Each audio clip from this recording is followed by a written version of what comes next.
Hi boys and girls. Now we're going to use the base 10 method to solve a subtraction problem. And I'm going to teach you how to do that. It says Christian has 92 John Deere pieces. He sold some on eBay.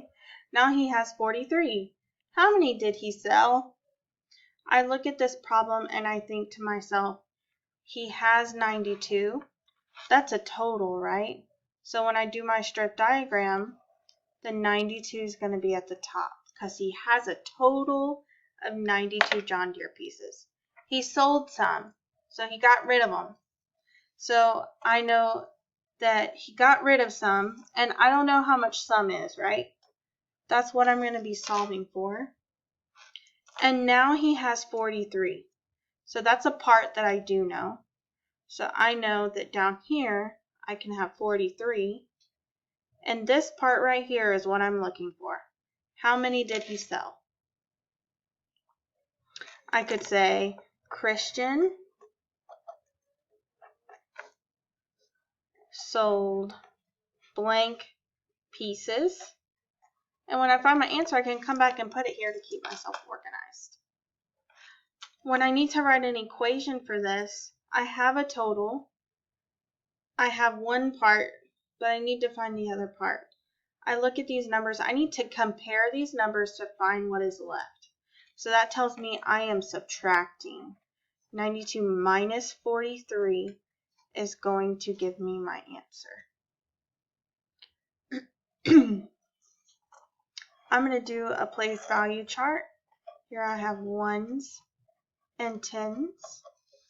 The number 92 has 9 tens, and I'm going to draw them just like I do a 10 frame also. 5 on top, and then it would be 5 on bottom, but we only have 4 on the bottom here, and then 2 ones for 92.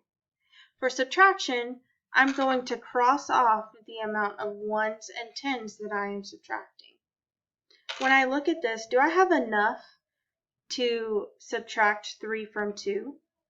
I don't. So that means I need to take one of these tens and rename it into 10 ones. There's 5 on top and 5 on bottom. So now I have 8 tens and 12 ones. And now I can see that I can clearly take 3 of these ones away. And now I can take 4 tens away. And now I can see that I am left with 1, 2, 3, 4 tens and 1, 2, 3, 4, 5, 6, 7, 8, 9 ones for an answer of 49.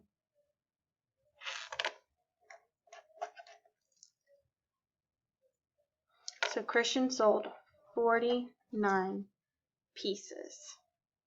All right, boys and girls, have a great day.